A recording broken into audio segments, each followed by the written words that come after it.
Tingnan tayo dito. Saglit sa ano. Sa Gedli mga par. Ayos na yung paa ko. Hindi na ano. Hindi na masakit mga par.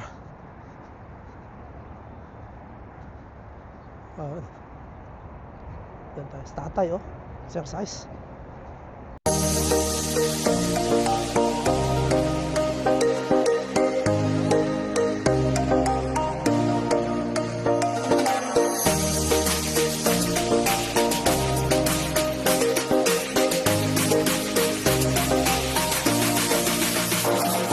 Dos Davao del Sur nandito. Oh, Canada.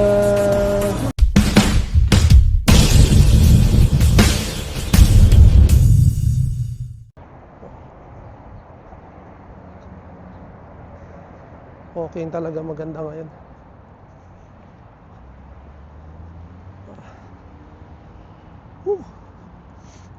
Mga par, walking tapos disiplina sa kain mga par, no?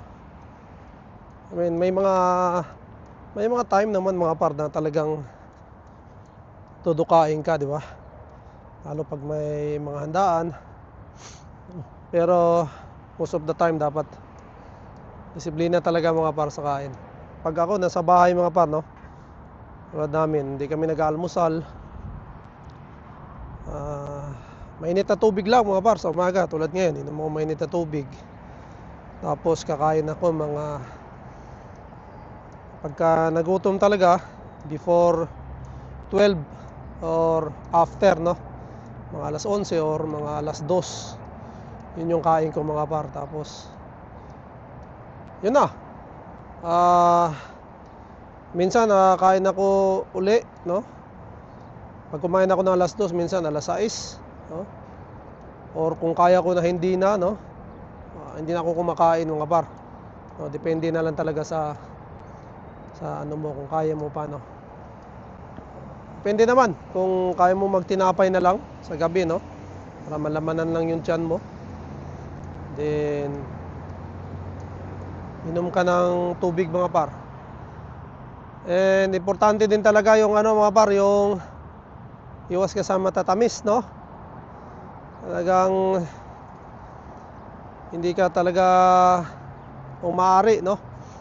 Huwag kang panainom ng soft drinks, no? Talagang inaraw-araw mo, di talagang hindi na maganda. Kasi alam mo naman natin mga par, sugar yan. Tapos malakas ka pa sa kanin, no? Ayun. Ganun na talaga, disiplina lang sa kain mga par, importante talaga. Siyempre, huwag kalimutan mag-exercise din, no? Lakad, kahit walking lang mga par. Yun lang yung ano nyo, walking, 30 minutes na walking, galaw-galaw. Yun lang naman yung dapat nyong ano, no? Araw-araw, or kung nagtatrabaho kayo, no? Yun. Ano rin yan, exercise na rin yan. Napansin mo yun sa mga tao rito mga par, yung mga puti, di ba? Nag-ano talaga sila, nagja-jogging, walking. Naglalaan talaga sila ng oras para mag-exercise.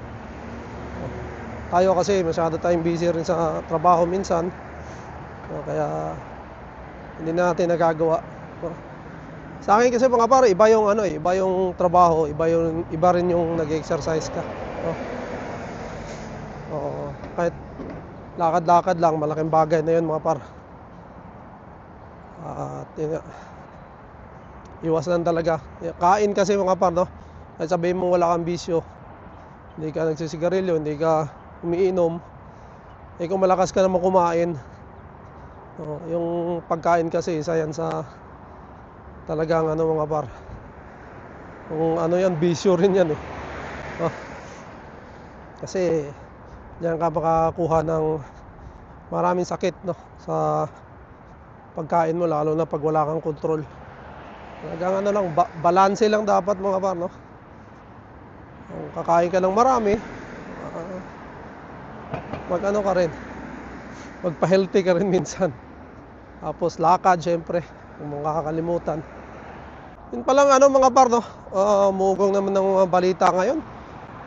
Ah, Patungkol sa mga TR2PR na naman mga par, no? Dahil in-interview na nga itong bago lang yung immigration minister mga par, no? At ayun, may mga nababahala ng mga kababayan natin na hindi daw makasali, no? Pero wala pa kasing final announcement mga par, no? Sa ARCC, yun, sa website. So interview pa lang yun sa kanya. So hindi pa rin talaga final, no? Kahit sinabi na niya, no, doon sa interview, may mga sinabi na sa doon ng mga hint mga par, no? Disclaimer lang mga para wala tayong, hindi tayo nag-aano rito ng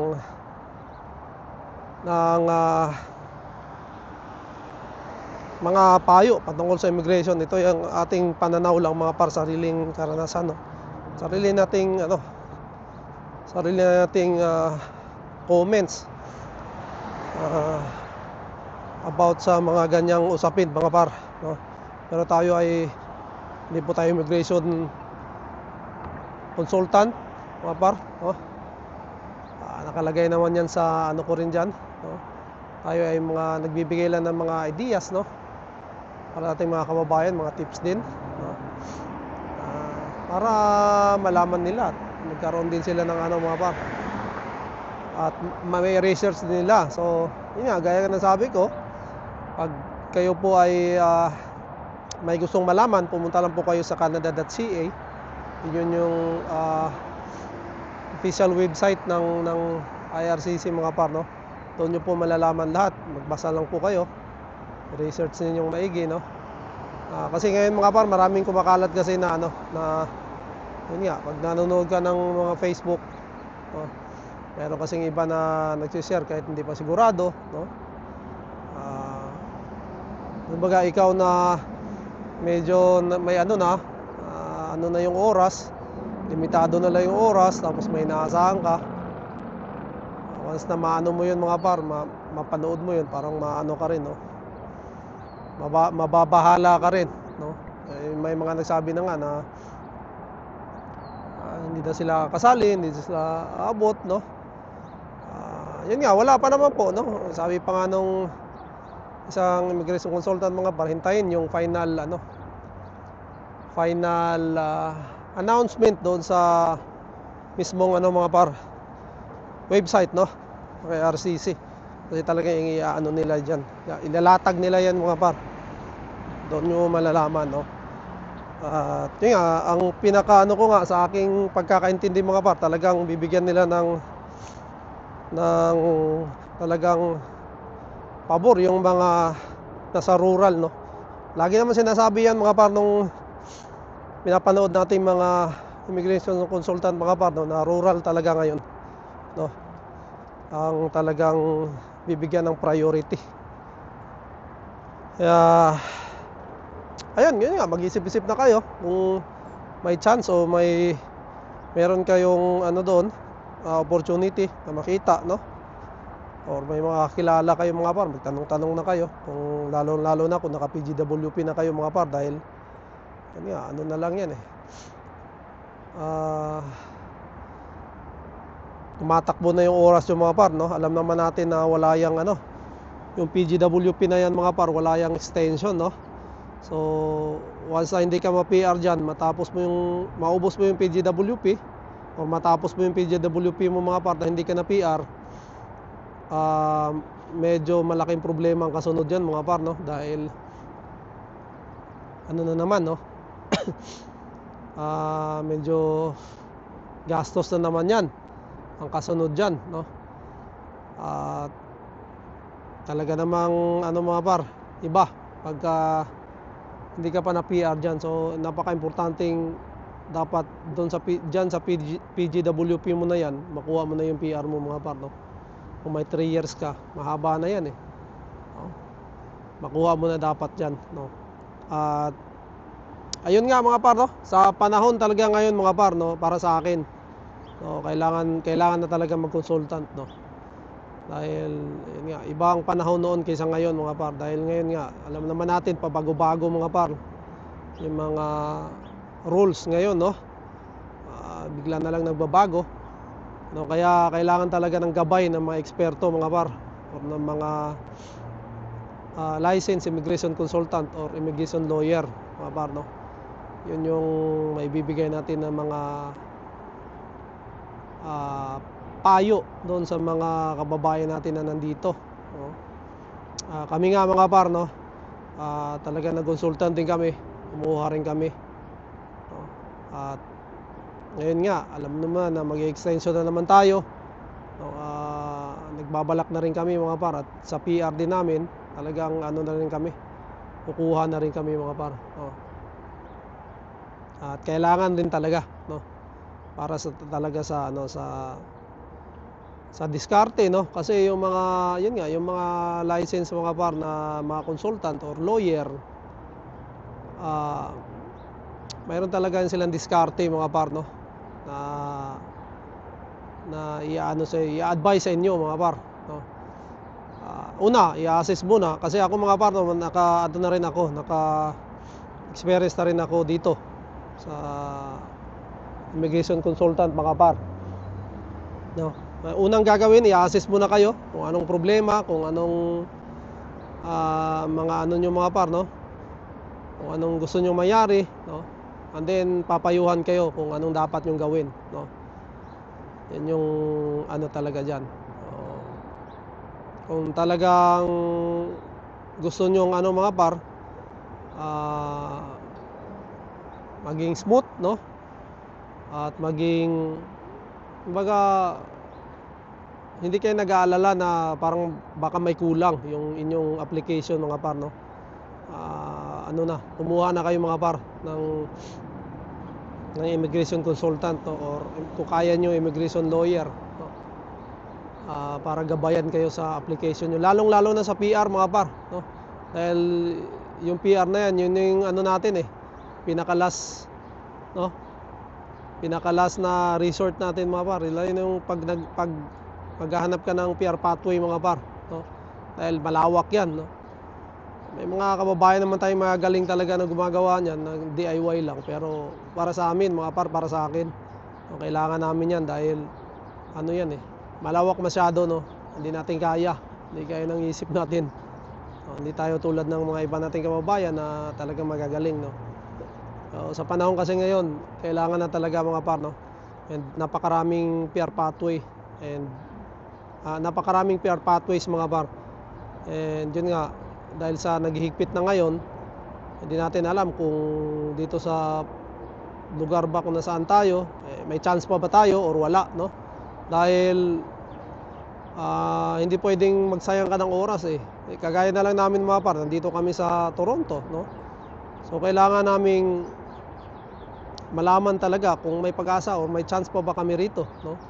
Siyempre, i-assess muna yung mga experience namin, mga school ni Mrs., no? Gusto kong makonsulta para malaman ko kung talagang may chance pa o wala, no? Dahil kung wala talaga mga par, talagang maghahanap kami ng paraan, no? Habang may mahaba pa yung oras namin, no? Kasi mahirap na nandito ka tapos maghihintay ka lang kung baka mag-announce, no? Or baka may announce silang bago, no? Hindi natin alam no? Kaya mahirap, no, na maghintay dito kung wala talaga, kung wala. Kailangan nakaplano mga par, no? Once na makuha namin yung PGWP or pwede na kami sa PGWP, dapat may plano na kami doon sa PR pathways, no? Kung anong mga magandang gawin. At syempre, para mapayuhan na rin kami mga par. Dahil ano yan malay mo may biglang may mag-alok sa'yo na sa ibang province, no? Na ganito ang trabaho, no? Tapos hindi mo alam na pwede pala yon o pwede palang i-apply sa PR yon, no? Na malaki pala ang chance mo doon, no? Di ba? At syempre, pag ikaw wala kang ano mga par, no? Talagang hindi mo kabisado masyado, mag-aalangan ka, no? Baka wala naman, baka hindi naman ano. Kaya magandang may nag-aalalay sa'yo na isang eksperto, lisensyado, no? Para makonsulta mo sa kanya, and then, di ba? Sinabi niya na ganun, go ka na dahil malaki ang chance mo dyan. So, di ba? Why not? Subukan natin, no? Yun. Talagang mamuhunan ka mga par, no? Para sa akin, mamuhunan ka dahil mas malaki ang problema mo pagka naubos mo yung PGWP mo at hindi ka na PR, no? Mas malaki ang gagastusin mo mga par, pag nagkataon na ganun, no? So, mamuhunan ka na, umpisa pa lang, no? Para sa ano mo, para sa mga PR pathways mo, no? Pero syempre mga par, no? Ano lang mga par, no? Siguraduhin nyo yung mga inyong kukunin ng mga representative ninyo, no? Na talagang lisensyado mga par, no? Sinabi ko naman paulit-ulit dito yan, no? Kasi isa rin yan sa problema pagka hindi lisensyado yung kinuha ninyo. Dahil meron din tayong mga na napapanood na iba, no? At nababasa rin sa mga comments, no, na yun nga, napaka-importante mga par, no, na lisensyado, no? Alam niyo naman siguro yan, yung mga nandito na sa Canada, no? Huwag kayong masilaw doon sa ano mga par, na mura siya, mura maningil, no? Alamin niyo muna talaga, unang-una talagang lisensyado dapat. And syempre pinagkakatiwalaan ninyo, no? Yung karamihan naman ng mga immigration consultant ngayon mga par, mayroon na silang mga Facebook, no? Mga page, social media mga par. So makikita nyo doon yung mga ano nila, yung mga nagawa na nila, or mga ano nila, no? Ang tawag ba dito, yung mga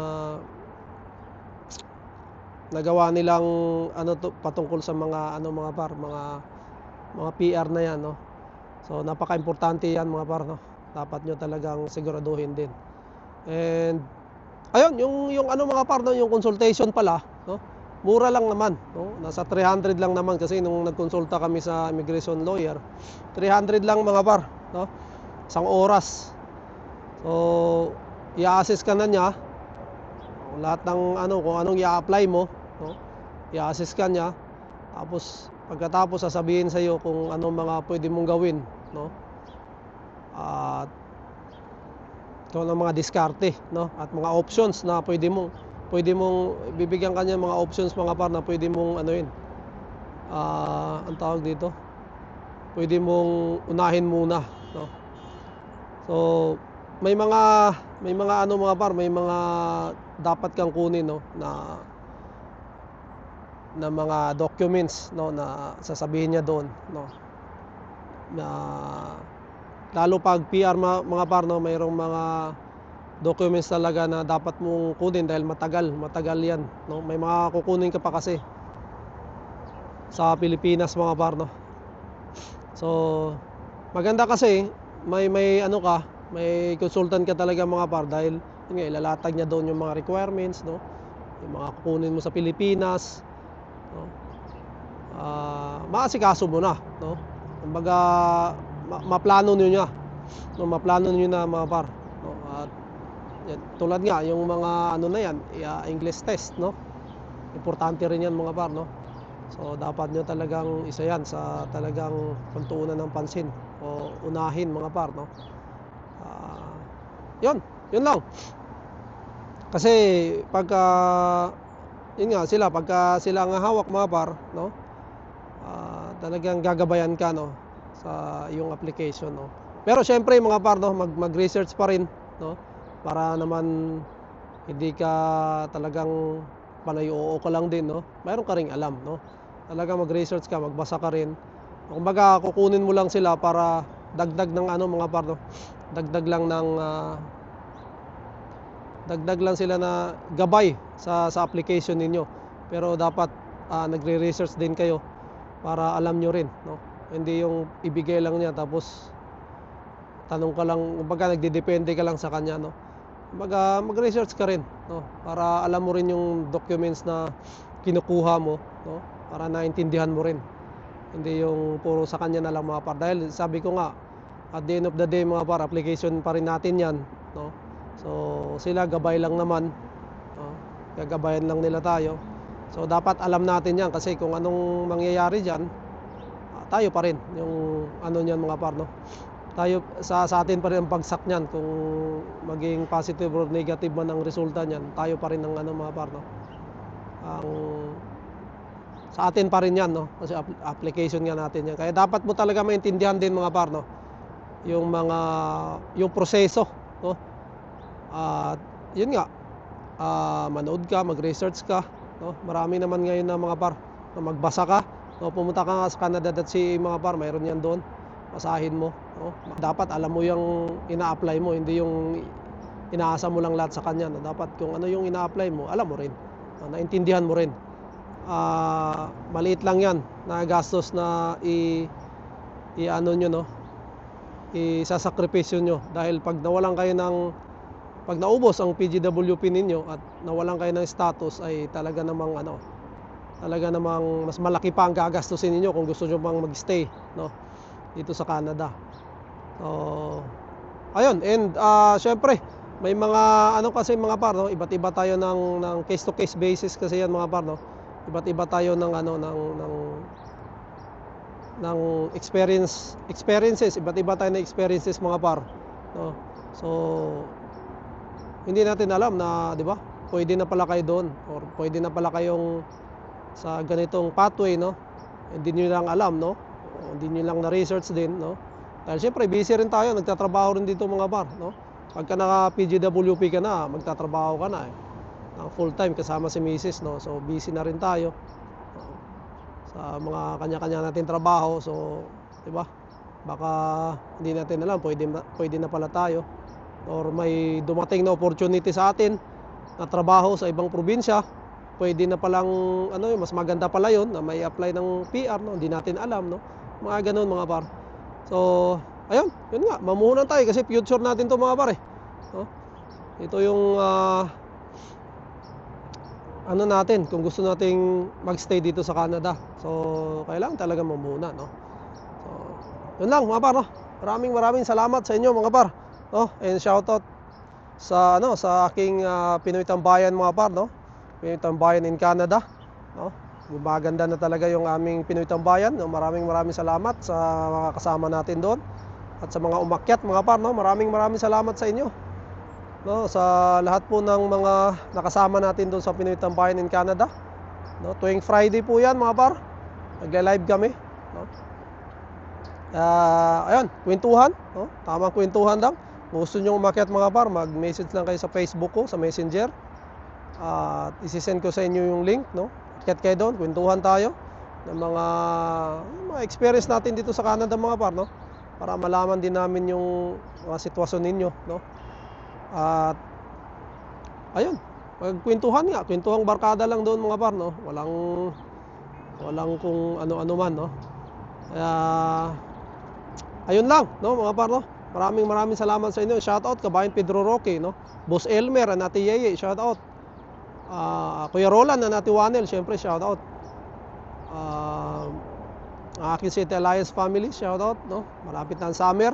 Sana makapag banding tayo para naman, no, ma-enjoy natin to, no? Kasi hindi natin alam kung hanggang kailan tayo rito mga par, no? Kaya sabi ko nga, hanggat di tayo na PPR, talagang pa yan, wala pa yan mga par, no? Kumbaga may chance pa rin na talagang uuwi tayo, lalo na ako, no, sa sitwasyon ko ngayon, no? Ini-enjoy ko lang mga par, no, sa totoo lang. Dahil hindi ko alam kung mapagbibigyan ba ako sa susunod na apply ko ng tourist visa ko mga par, no? So hindi natin alam. And ayun, kay shoutout din kay Kuya Mon ni Nativina, no? Shoutout, no? Maraming salamat sa inyo, no? Ingat tayong lahat, tiwala lang, no? To God be all the glory, and we'll see you in the next one.